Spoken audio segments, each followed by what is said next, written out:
And welcome back to week 6 of the show. Don't even ask me about name. There's still no name. I think that you've come to expect that. At some point, I'll get to it in the autumn or something like that. We've got a number of great stories today, a number of serious stories. We've also got a number of silly stories. Thankfully, this wasn't as rough of a news week. Obviously, there's the whole NSA scandal and everything like that. But I feel like we covered that on the Young Turks more than well enough. And at this point, I need a couple of days to rejuvenate from speaking about that because the whole thing is just pissing me off and I feel pretty sick of it at this point. So I'm not going to be talking about that today.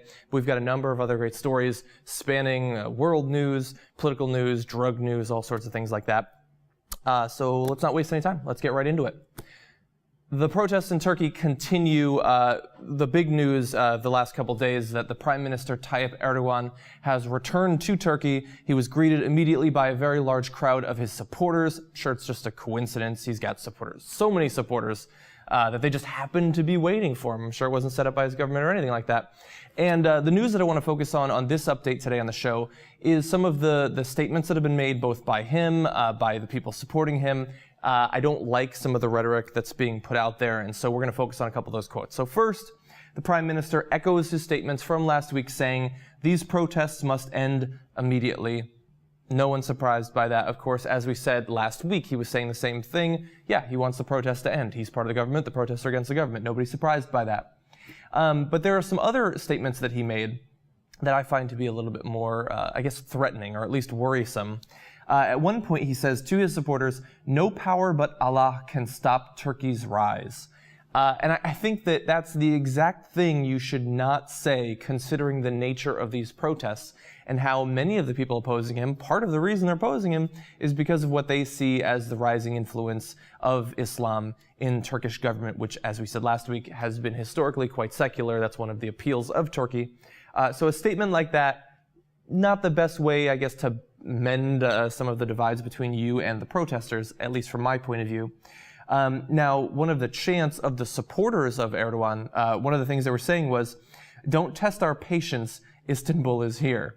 I guess that's not quite as threatening as the religious rhetoric, but the problem there is, look, we've got these major issues in many different areas that are being debated between the government and the protesters, and the idea that the protests are testing the patience of the pro-regime forces. That sounds to me, historically, looking back on other cases like this, like a prelude to violence. We've already had violence. We don't want more violence, and so I don't like it being casually tossed around by regime supporters. Now, one thing that Erdogan did say that is a little bit more positive, I guess, despite the fact that he was talking to his supporters, he did say, some say the Prime Minister is the Prime Minister of 50%. We have always said that we are the servant of the 76 million. More positive, I guess. I mean, he's indicating there that despite the fact that many people, tens of thousands around the country, are protesting his government, he is still their president. That is their Prime Minister, and so that is obviously a good statement. That's what we want to hear. Now, one of the updates that we want to give to you today is that previously, last week, when we talked about the initial Occupy Gezi protests, there had not been that much violence. There had been some injuries, some clashes with the police, some mass arrests, and things of that sort. But at that point, I don't know if there was any confirmed deaths. Now, there are at least 3 deaths that have been confirmed. But look, it's extremely difficult to get precise numbers on this because obviously the government doesn't want the information getting out there, and it's extremely censored. Now, some people have been tweeting me saying that there's been deaths every single night, and we do know that thousands at this point have been injured, while in other areas there have been mass protests that have been relatively peaceful. So in some areas there are still clashes, in some areas it's more peaceful. That's good to know. But yeah, at this point, the problem really is that information has not been coming out in anything like a steady flow. Like the most recent information I was able to find today, being Saturday, by the way, is 2 days old at this point. And so really to get information, we have to rely on Twitter, we have to rely on statements from people in the country, but no organized flow of information is coming out there. As we said, they're doing all that they can to censor the flow of information. So we will keep you apprised of what's going on in Turkey. We only film once a week, but this is an important story, which is why we're focusing on it multiple weeks in a row. And currently, that's all we know. If you have information from Turkey, feel free to give it to me. I would love to hear more from people who actually know what's going on inside of Turkey. Okay, let's move on to some more positive news. Back stateside. This week, Vermont became the 17th state in the United States to decriminalize marijuana. Obviously, this is a great victory for those who are looking for pot legalization to become a nationwide trend. We see yet another state decriminalizing it. Now, of course, this is not like Colorado. This is not like Washington State. We're not talking about full legalized recreational use of marijuana, just decriminalization, which is, I guess, a compromise, an interim step, a stopgap towards what we'd like to see, which is actual legalization. So we're going to give you some details of the current situation in Vermont and also what was replaced. So previously, up until this week, possession of up to 2 ounces of marijuana was punishable by a 6 to 24-month jail term. And for history's sake, you should know that in 2004, Vermont did legalize the use of medical marijuana. So in that area as well, it was to some extent leading the pack. And so now it did decriminalize. So before we go on to what the current situation is, think about that. 2 ounces of marijuana, 6 to 24-month term. You could spend 2 years in prison just for having what objectively has to be acknowledged at this point to be an almost entirely harmless substance. And not to mention the fact that you spend the 2 years in prison, and then that then is on your record. It follows you for the rest of your life. You're going to have a much harder time getting any sort of job. In some states, not Vermont as far as I know, but in some states around the country, you could lose your voting rights. So that is a major penalty previously. Now that has been replaced. So what has it been replaced by? So right now, the law will replace criminal penalties with civil fines similar in nature and I guess severity to a traffic ticket for possession of up to 1 ounce of marijuana or 5 grams of hashish. I don't have a lot of experience with hashish. I don't know how much that is, but 1 ounce of marijuana, that is a relatively small amount. I'm sure that will take care of a good number of these instances. And so they go on to say, by the way, that the law also treats possession of these similar amounts of marijuana for someone up to the age of 21 the same as underage possession of alcohol, which many people watching this probably have some experience with, including referral to court diversion for a first offense, potential civil penalties, and or license suspension. I imagine that would be while driving while under the influence, for that to make sense, and criminal penalties for a third violation. So this is, from my experiences, is sort of similar to other decriminalization laws that have been passed around the country over the last few years, the last half decade or so. Now, obviously, the next step is, and I think that in Vermont, which has a liberal but also sort of libertarian history politically, I think that the next step is legalization. And I would not be surprised to see in the next decade Vermont take that step. We don't have that yet. We have this compromise, but I guess at this point it's better than nothing. Okay, so good news. We got Vermont. That's 17 down, a whole bunch left to go. But hey, we'll take progress where we can get it. Let's give you an update on some political figures around the country. Ever since Michele Bachmann announced that she would not be running again for her seat in Congress, the question has remained, what will she do now? I know that you've been on the edge of your seat waiting to find out what is Michele Bachmann going to do in the next few years. And we now have at least a little bit of information coming from her appearance on the Sean Hannity show on Fox News. Let's listen to what she's got to say. I'm not retiring. I'm not going silent. I'm not quitting my public involvement. In fact, I may run for another public office. That could happen. But for right now, I think I'm going to find a different perch in order to be able to weigh in on these matters. But you don't have any definitive plan? No definitive plan right now, but I'm wide open and looking.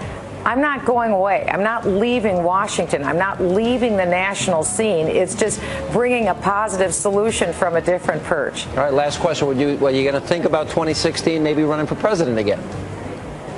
Well, I'm not taking anything off the table, but that's not my number one item that I'm looking at right now. So we've got a couple of different things going on there. Let's break down a couple of her statements. So obviously she's leaving open future runs for Congress, I suppose, more likely for the Senate, possibly for governor, although I find that to be probably the least likely of all of her potential options going forward. And of course, the presidency. So that's obviously that was what he wanted to talk about. He wants to be the one to get the scoop that she's going to be running. Everybody wants those announcements, even though we're years away from the next presidential election. And nobody is surprised, I think, at this point to know that she's leaving open the door for a run for president. Now, will she actually run again? I would say that the chances are less than 50% that she will run again. It's not that I don't think that she's arrogant enough to think that she could win, but it's that I think that at this point she's getting a better idea of the political media landscape that we have and the cost-benefit analysis of running. Now, there is value for someone running for president, even if they think they're not going to win. It allows you to get a little bit more exposure in terms of getting across maybe some of your political views. Third-party candidates often run for exactly that reason. And even if you're just a pure cynic and you're running for the money of it, there's definitely value in putting yourself on that national stage. You want to sell some books, you want to sell a speaking tour, that's how you do it. But at this point, I think that considering we have basically a 24/7, 365-day-a-year, all 4 years in a row cycle of people running for president, I don't even think she needs to actually run at this point to get those cynical monetary benefits. She can just string along Sean Hannity and the other people around Fox News and still sell just as many books and get just as high fees for speaking engagements. And by the way, almost anything you pay her to give a speech is going to be paying too much. So beyond her political possible future, I alluded to, of course, that she might just be doing this for the money. Now, that's what I said last week when I was talking about her not running and Jim Graves not replacing her. I think that at this point, perhaps most specifically because of the experience of Sarah Palin, but also Allen West and a couple other political figures like that, it now seems so obvious and so appealing to these politicians to not run. Don't run. Just get on Fox News, get a cushy job being a pundit or something like that. You still get to influence the political narrative to some extent, and for a congresswoman like Michele Bachmann, perhaps to a greater extent than you actually did based on your political office. Because when you're in Congress, you're 1 out of 435.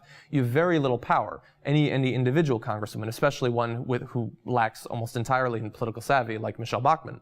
So instead, get the job on Fox News. You get way more money per year. You develop a following. If you ever decide to run for another political office, it makes it that much easier.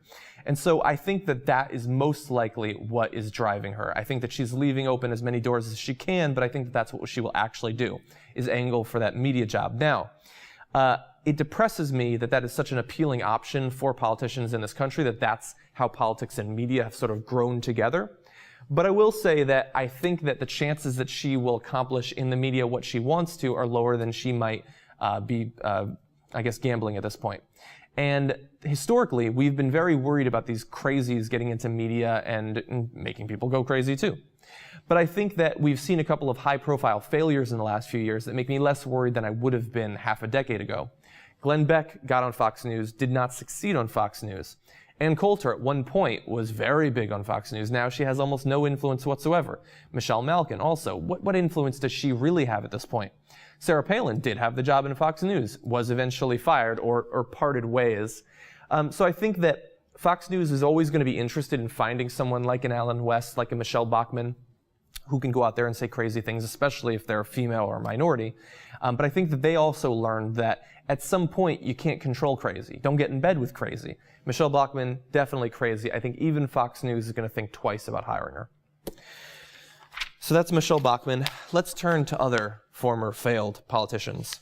This time, Mitt Romney. So Mitt Romney was on CNN this last week, and obviously the topic of the 2012 presidential election came up, and he wanted to talk, or at least he was asked, and so I suppose he's obligated to talk about why he thinks he might have lost the election.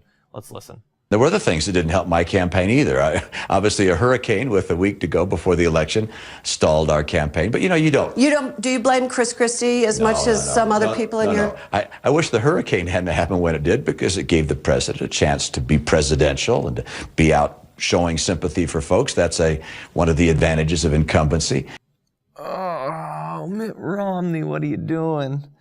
Look, purely based on the politics and just no emotion whatsoever, purely based on the politics, he is right. His evaluation of what happened and what he describes there is right. Hurricane Sandy purely politically did end up benefiting Barack Obama for the reasons that Mitt Romney lists and others. He did get the chance to seem compassionate and presidential and all of that. So politically, he's correct. But this is such a stupid statement to make. It is so easy to mock him as heartless and completely lacking in compassion and empathy when he makes a statement like this. Hurricane Sandy was rough, to say the least, for the East Coast. It caused billions of dollars in damage. It resulted in deaths and injuries, people being displaced from their homes. It had a massive impact on people's actual lives.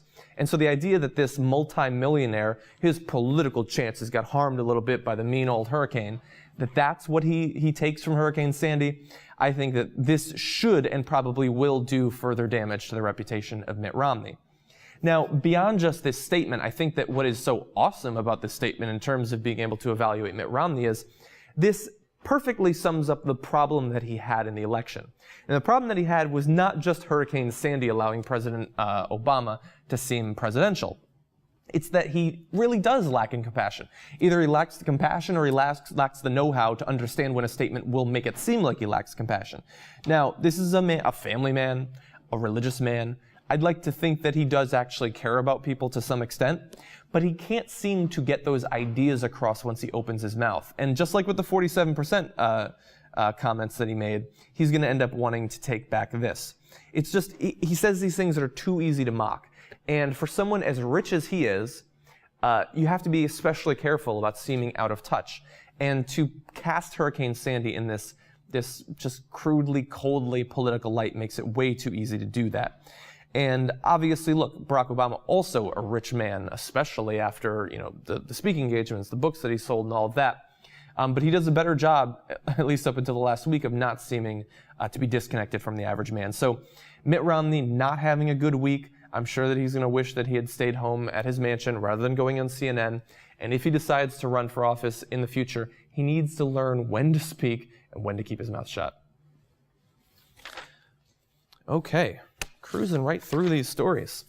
Got a story for you here. It's a little bit old. It's been out for a few days. I was trying to get it on the main The Young Turks show all week. Unfortunately, we were never able to fit it in, but I think that it's indicative of a subversive element in the country, so we are going to talk about it here.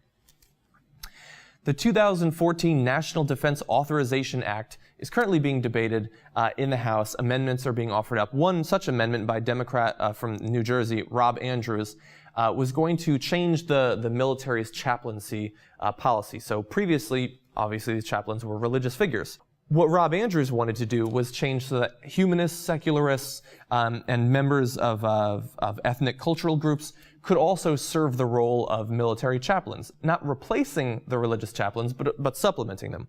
And the reason for that is that for people in the military who do not follow one of these religions, you have the option of either going to a Christian, Muslim chaplain, something like that, or going to a mental health professional. Now, there's a wide range of desired outcomes between there for these secular soldiers, and so this would have plugged that gap.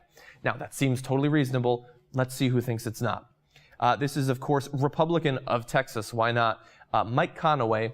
He says, "They don't believe in anything. I can't imagine an atheist accompanying a notification team as they go into some family's home to let them have the worst news of their life." And this guy says, that's it. Your son's just worms. I mean, worm food. He goes on to say, "The last thing in the world we would want to see was a young soldier who may be dying, and they're at a field hospital, and the chaplain is standing over that person saying to them, 'If you die here, there's no hope for you in the future.'" That's stupid on so many different levels, and I'm going to try to at least break down a couple of them. So we have atheist soldiers. People love to, what's the stupid quote? There's no atheists in foxholes. We understand that that's not true, thankfully. Pat Tillman was a very good example of it. There are a number of people serving in the United States Armed Forces who do not follow any established religion. They may not be even spiritual in some vague California sense. They are atheists, and they want someone to talk to when they're feeling stressed out. Maybe they're feeling some PTSD, something like that. Being in the military can be pretty stressful. Pretty harsh, I would imagine. They want someone to talk to. And Mike Conaway doesn't understand that. He might very well have served in the military. If he did, he didn't learn much in his time there. Of course, he is a modern Republican politician, so the chances that he served are pretty low. And so here he is completely downing on the idea, particularly the atheist chaplains, but I think that he's also denigrating the soldiers as well. Look, if there was a humanist chaplain, you know what they would say when a soldier comes to them with some problems? Something comforting, okay? You don't have to believe to be a comforting person. Let's get this is Adam Smith, by the way. He said, "To say that an atheist or a humanist doesn't believe anything is just ignorant. The response to the gentleman's amendment makes me feel all the more the necessity of it." That's exactly how I feel. Look, I'm personally an atheist, for example, but if somebody dies, of course, I'm going to say something comforting. You don't have to believe in an afterlife to say something comforting, to say, well, think back on the good times, like you took a lot out of this, like you are, by living on, you're continuing their example, something like that. So you don't need the religious values undergirding some sort of comforting statement to a family that has lost a soldier or a soldier who's feeling the stress of wartime. And so Mike Conaway's statements are all the more ridiculous in light of that, I think.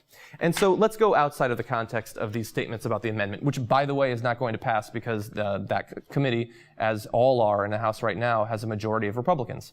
Why is he saying this? He's not saying this because he's principally concerned about the rise of humanist chaplains in the military. No, I think that they understand that they are losing the battle demographically. About every 5 years, the percentage answering none when you ask them about their religious affiliation goes up. Every couple of years. We've seen this trend now for about 20 years. I think he understands that he's losing, and they're hoping that one way of stopping that, perhaps reversing it, if nothing else slowing it, is going to be to cast atheists as an other. Not just someone who believes something different than you, not just someone who grew up in a different context than you, but someone who would directly insult the family of a soldier that had died. They're trying to make them seem un-American, they're trying to make them seem foreign. This is strategy one for creating an enemy, is inspiring the xenophobia. And so Mike Conaway is right in the middle of a rich tradition, at least in regard to that. Now, it's sad that this amendment did not pass. We will not, at least in the near future, have these atheist and secular and ethnic group chaplains. Perhaps at some point when Congress is taken over by people who can look at these situations rationally and empathically, we can try again. That's my hope at this point.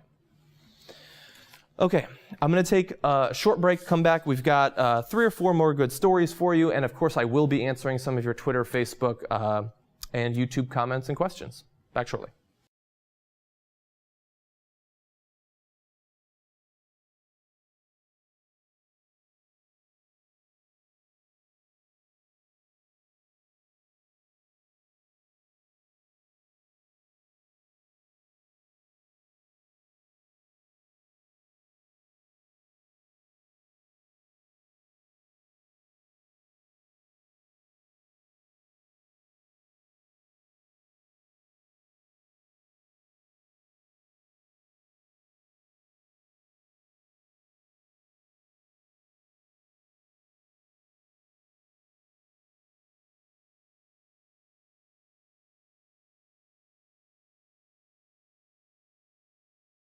And welcome back to the show. As I said, we've got a couple of great stories for you, and eventually we'll be getting to those Twitter, Facebook, and YouTube comments. But the first one, we're going to be doing a bit of political entertainment news. Doesn't often come up, but we've got a great story. This is actually coming from Fox News, by the way.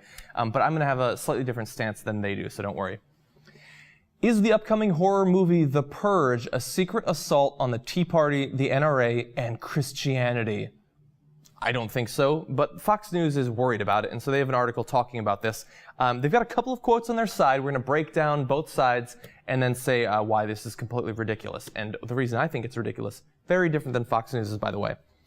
So there's a guy, this is Dan Gaynor, the VP of Business and Culture at the Media Research Institute. It's kind of his pet theory that the director of The Purge is targeting the Tea Party and the NRA. And so let's listen to him first. He says, Director James DeMonaco makes it clear the movie is a direct attack on the NRA, an organization filled with millions of law-abiding gun owners. The loony left's reflexive hatred of the Second Amendment is founded in the concept that people who don't break the law are somehow evil for exercising their constitutional rights. The Purge is also an obvious attack on the Tea Party and Christians. So he's laying out his case there. Now, when you actually listen to the statements of the director, you can understand, I guess, where the conspiracy theory comes from. So let's go to director James DeMonaco. He says, I layered in these new founding fathers, that's the leadership of the 2022 United States, by the way, in The Purge. This regime that we voted into power at some point, some kind of NRA thing that took over the country. But I kind of left that to the audience. I think sometimes in my writing I try to spoon feed too much. It's better to let the audience make their own decisions on things. Now, from the reviews that I've read, the plot is anything but subtle, anything but lightly spoon-fed. It is very heavily spoon-fed to the audience. Now, it does have a political message. I don't think that it's particularly against the Tea Party, but I can understand why Fox News would be at least a little bit worried based on that statement, since he does seem to cop to it at least a little bit. Now, I'm not going to give any spoilers. I haven't actually watched the movie, and it's unlikely that I will. But the basic idea, the political message, which apparently hits you over the head like a hammer, is that they allow crime for 12 hours every year. And during that time, if you're part of the 1% and you can afford these sophisticated security outfits for your house and things like that, you'll be just fine. And it's really the poor that bear the brunt of the violence and the crime and things like that. And the odd message of the movie seems to be that the rampant killing of the poor actually makes the country better, which doesn't seem to really go along with what James DeMonaco seems to want to get across as a political message. But the idea is that we have voted into office sort of bloodthirsty, survival of the fittest sorts of politicians, and I can understand how those might come from the NRA or from the Tea Party, I suppose. And like I said, his statements do seem to cop to that to some extent. Now, Dan Gaynor of the Media Research Institute goes on to say, "The entertainment industry loves trying to depict the U.S. as the bad guy. Movies used to show the good things about our nation. Now Hollywood execs clearly avoid that whenever possible." I don't know that I agree with that on principle. I think that if you were to watch the history of Wild West films and things of that sort, war films, we're killing people left and right constantly. Now, we may have thought that those were justified killings, justified wars, and things of that nature. But violence in Hollywood have gone hand in hand for many decades. This is not beginning with The Purge and other horror movies like that. So I think that Dan Gaynor is incorrect, at least in that area. Now, there might have been a willingness in the past in Hollywood to gloss over some of the problems in the country, like early on civil rights issues and things of that sort clearly weren't covered. Early on in Wild West films, the slaughter of the Indians was done with no sympathy whatsoever to that community. Now, eventually that did change in more recent decades, the sort of revisionist Western films and things of that sort. But I think that he's wrong in a couple of cases. And what I love is the scapegoating of Hollywood, that Hollywood is the problem. Again, we've seen this all year, since Sandy Hook, actually, that Hollywood is the problem. You know, they don't like real Americans, they lead to violence and things of that sort. Now, what I love about that is that, of course, we've shown you that the NRA loves, when it's appropriate for their purposes, to highlight Hollywood. Like the best guns of Hollywood, the best action scenes of Hollywood. The NRA Museum has a Hollywood exhibit. So when it makes guns look fun and exciting, they love Hollywood. It's only when the guns and violence actually lead to deaths in the real world that they want to scapegoat it and say that that's the reason for all of our violence. Now, you can, of course, take the statements of Dan Gaynor and director James DeMonaco and decide for yourself whether or not this is actually intended to take down the NRA or the Tea Party or something like that. I think that if anyone is going to suffer as a result of this movie, it's the people going to see it, because it does not look like a very enjoyable film. I've read that some of the performances are good, and I don't fault anyone for getting involved in it, because the concept, at least, is interesting. The idea that you have this day of anything goes. But of course, while there are the very heavy-handed political messages underlying it, it is just basically a home invasion film, which is just very common historically in horror movies. And so I think that this film by itself is unlikely to lead to any durable political change in America. So Dan Gaynor needs to make news, I guess. This is one way to do that, but I think that he's entirely off base. Excuse me. Okay, let's move on to something fun. Well, at least I think it's fun. We'll see if you agree. Everybody loves bacon. Bacon is in everything, but what if it turns out that bacon is evil? We've got 6 reasons coming from alternate.org for why bacon might actually be evil. And so let's work through these. The number 1 reason that bacon could be evil is that it can make you sick based on disease in the animals. Now, this is not something we like to think about when we're eating food, but if you've seen any documentaries about what goes on in these slaughterhouses, you might not be surprised to find out that these animals sometimes are sick. And so, of course, they're supposed to inspect the animals prior to slaughtering them. And the way that they do that typically is turning different body parts, poking and prodding them, seeing that lymph nodes aren't swollen and things of that nature. And that can detect some diseases, but it's hardly foolproof. And so there are concerns that it's not good enough. There's a new plan that's being proposed called the HACCP Inspection Models Project, and they believe that beyond just these physical examinations of the animals, you should conduct microbiological examinations. And they give some examples of what can't be caught with the current system. That includes tuberculosis nodules embedded within the lymph nodes, parasites within the intestine, and inflamed or degenerated organs that are unusually sticky to the touch or excessively firm. That's disgusting. So you could possibly get sick from eating bacon from the actual disease in the animals. Going on, the second reason that bacon could actually be evil is because it can make you sick based on the filth on the animals after they've gotten past the quality control of these slaughterhouses. So let's get some quotes. These are coming from officials that have visited these places. They describe fecal contamination on a hog after the final trim, grease smears, black-colored liquid substance on processed meat, and at one particular slaughterhouse, 43 repeat violations for pest control problems such as cockroaches on the kill floor. Now, I don't think that cockroaches have earned their disgusting history. They're not actually nearly as disease-spreading as people think, but still, you don't want that at a slaughterhouse. Furthermore, at a different plant, an inspector said they observed yellow fibrous fecal matter on the left hind foot of one carcass, which, by the way, this is already past the examinations, past the tests for fecal contamination. This is like they're ready to cut it up and send it to I guess, BJ's or HEB or something like that. Furthermore, a plant employee cut through the rectum while removing the viscera for inspection, just spilling fecal matter all over the pig. And so these things happen quite frequently. Penalties are extremely low if they even exist. And are you surprised to find out that you can be sick from all this fecal contamination of the meat? And you're seeing it all over the place now. This is not just in bacon. It's in cows. It's in all sorts of things. Chickens. I mean, even in some vegetables, they found fecal matter. I don't know where it comes from, but they have found it. And so that's reason number 2. Reason number 3 that bacon might actually be evil, it harms the environment. Again, shouldn't be surprised by that. Now, the area that we're going to focus on here is the pools of pig manure. Now, we're not talking about a kiddie pool or something like that. We're talking about vast expanses, pools, ponds, oceans of hog manure. And so you might imagine that this would be brown. It turns out that it's actually red. To me, that makes it more disgusting.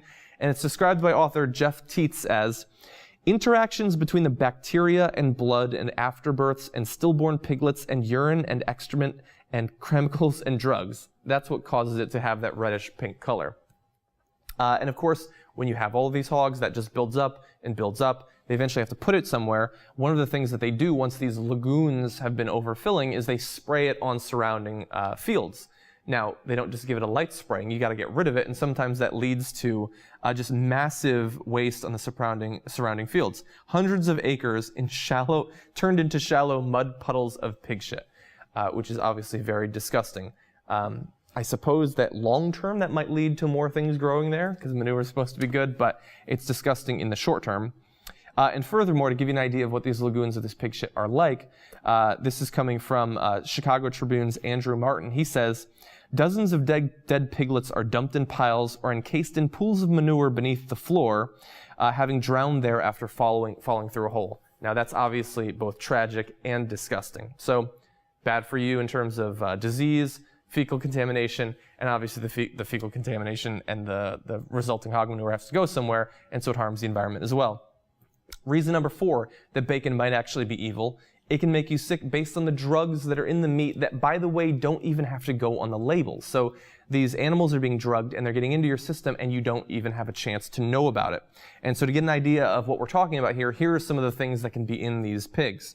Antibiotics, anti-parasite and fungal drugs, vaccines, heavy metals, and additives in feed to impart color to meat. I would prefer that it just had a natural color, but apparently they can't do that anymore. And also growth promoters. Now, generally, these sorts of chemicals and hormones are phased out prior to slaughter, with the idea being that by the time it gets to your stomach, they'll be gone. But some, ractopamine in particular, is used right up until slaughter. And so it can still be present in the animal when you consume it. And by the way, they cut it off before slaughter in most cases. That doesn't mean that it's not still in the pig to some extent. Now, we know what hormones in chicken and milk and cows and things like that have done to Americans, especially young Americans. It happens in the pigs for your bacon as well. Moving on. Reason number 5 that bacon might in fact be evil. It breaks the laws of science. Now, that sounds ridiculous. I guess in some ways that's not actually true, but it does lead to some very interesting scientific discoveries and new developments. So the first we're going to talk about, there were 24 workers working at one of these plants at Quality Pork Producers, which sounds good, and they became sick with a mysterious autoimmune disease doctors dubbed progressive inflammatory neuropathy, or PIN. Now, to give you an idea of what these workers were doing when they eventually got stricken with this, they were using compressed air to turn hog brains into a slurry for the overseas food markets and were exposed to aerosolized brains.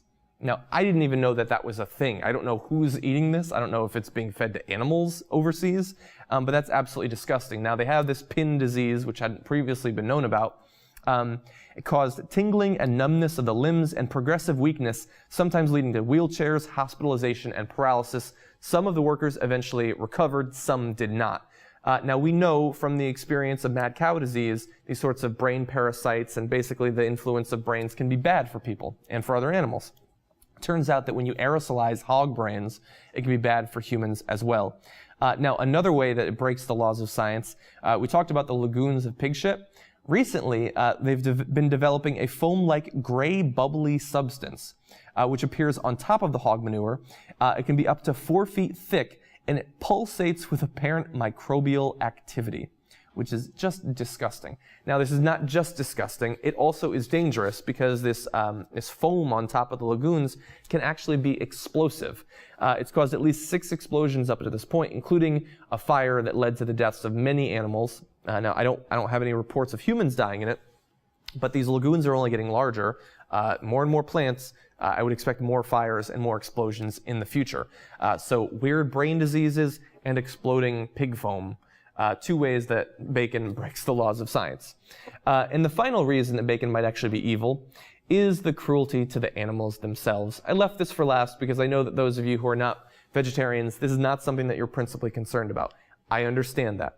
I'm an intermittent meat eater at this point, and up until recently I was just a carnivore. So I understand where you're coming from, but we do have to bear in mind that to get the delicious, crisp, juicy bacon that we love, animals do have to die for it. Now, I, for the Young Turks, have had to edit video footage from inside these slaughterhouses, and I can tell you that just absent from the actual slaughter, the experience of these animals before they're slaughtered is absolutely horrendous.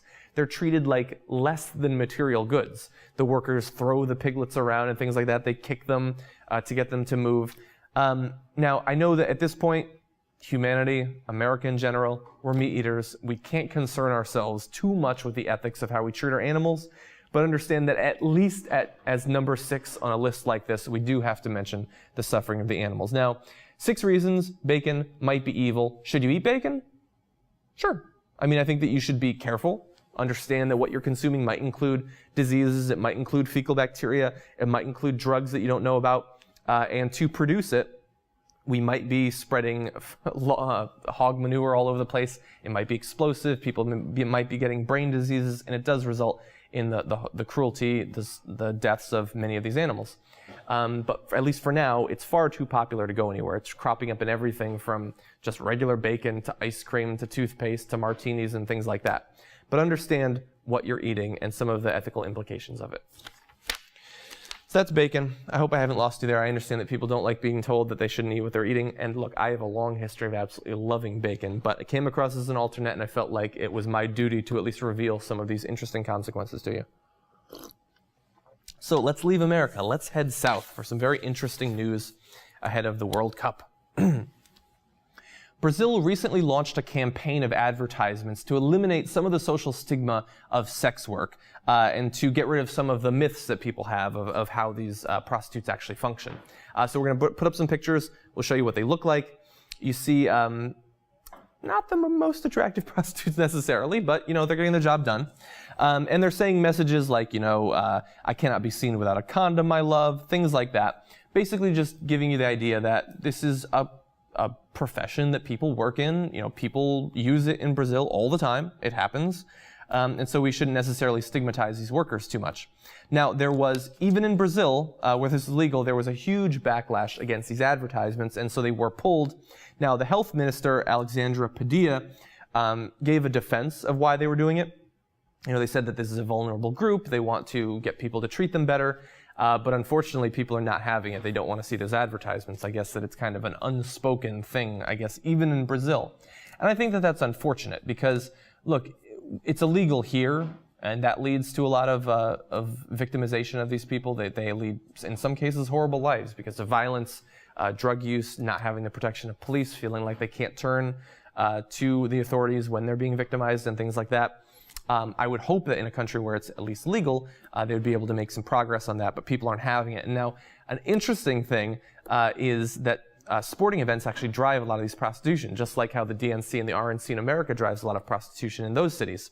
So the 2014 World Cup is going to be taking place in Brazil, and also the 2016 Olympics. Both are expected to lead to massive amounts of additional prostitution in Brazil. Now, in those cases, I would imagine that a lot of the people using these prostitutes are probably foreigners anyway. They might not have seen these ads. But I think that so long as we want to have access to prostitutes, this is something that's been going on as long as man has existed, we should at the very least treat them like humans. And look, in America, we've been, I guess, steadily, to some extent, changing our attitudes on prostitution, but this makes me a little bit worried, because maybe someday we legalize it, but I don't want people to still believe that these are bad people, that you can take advantage of them. In Texas recently, a man was acquitted after killing an escort who didn't have sex with him. So I think that this is an unfortunate sign coming from Brazil. I don't know exactly what will happen in America, but I hope that in the future we can understand that these people exist because there's a demand for their services, and we should treat them well. Okay, last news story. This is a fun one. It's going to seem a little bit weird, but had to cover it. Kate Upton nearly, almost, virtually came close to sort of having a wardrobe malfunction on the set of her movie. That is the honest headline that should have accompanied this article in every news outlet. Now, that's not the headline that actually accompanied it. If you're on Fox News, if you're on the Huffington Post, you saw, wow, massive Kate Upton wardrobe malfunction. She's busting out of her top and things like that. And this pisses me off. Now, I'll get to why it pisses me off, but first, let's go to a couple of the quotes from this Fox News coverage of this event, this news piece that happened. So they're talking about her. She's on set for The Other Woman, a movie she's doing, Cameron Diaz, and they say the bombshell struggled to contain her plump cleavage in an unbuttoned camisole top and lacy yellow bra. She risked a wardrobe malfunction as she bounced up and down while filming a boozy dance scene in West Hampton with her co-stars. Now, look, we understand that this is not news, but if you go to the front page of, to a lesser extent, oddly enough, Fox News, but especially the Huffington Post and news outlets like that, you're going to see this stuff every day. Now, look, when a major star who has never appeared naked actually has a wardrobe malfunction, I understand why that would captivate people and why they'd want to see that. Every once in a while, there's a leak of cell phone footage or something like that. Pictures from their cell phones get out. I understand why it has some sort of appeal. But these aren't even wardrobe malfunctions. These are close to a wardrobe malfunction. Do you know what these women wear day to day? They're just walking around close to a wardrobe malfunction. And the reason that these headlines, these deceptive headlines are out there is because they'll get clicks. And I hope that it doesn't seem hypocritical that I'm covering this. This has been, I guess, a pet peeve of mine for a long time. I'm on Huffington Post. I'm a guy. When I see the thumbnails, when I see the title, and I think I'm actually going to see something, I click on it, and I'm burned every single time. And eventually, after a couple hundred more times, I'm going to learn not to click on it. But it's something that bothers me. I don't know why every single day you have to see this, the short shorts, the wardrobe malfunctions.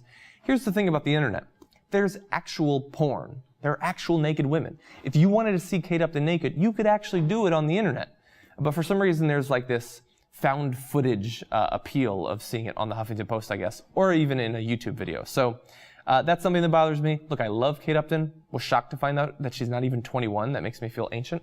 But I wish that otherwise reputable news sources like the Huffington Post could cover it in a bit less irrational manner. I don't think that's asking too much. Okay, that's all the news. Man, we're just blowing through the show this week. Week 6, I guess I'm getting faster at this. But before we go, I do have one last thing I want to do. We've got another week of the weekly roundup for you, this segment where I respond to some of your questions and comments from Twitter, Facebook, YouTube, all the different social media outlets. We've got some great ones for you today, so let's get started. First, James Hulst says, this is coming from Facebook, "Hey John, what do you think about my drawing of Cenk and Anna? You don't need to write back if you don't have the time. I can't imagine all the work you're doing." So let's take a look at the picture. Now that is awesome. I think that it very well encapsulates the occasional dynamic between Anna and Cenk.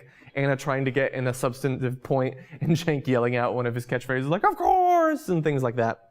I don't know that she would like that being focused on, maybe. But it's a good depiction of both Cenk and Anna. Kind of a anime-esque Anna, but I think it's cool. And he goes on to say, but anyway, you're fucking awesome, John. Keep up the awesome work. I really enjoy the videos on your official YouTube channel. Thank you very much. I love the picture. It's awesome. I love when we're immortalized in that way. Actually, before I was hired at TYT, I did a cool vector art of JR, oddly enough, because I was just into it at that point. And so if you have art that's TYT related, that's my channel related, feel free to send it in. I always love that stuff.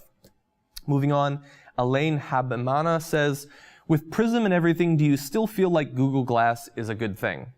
That is a very good question.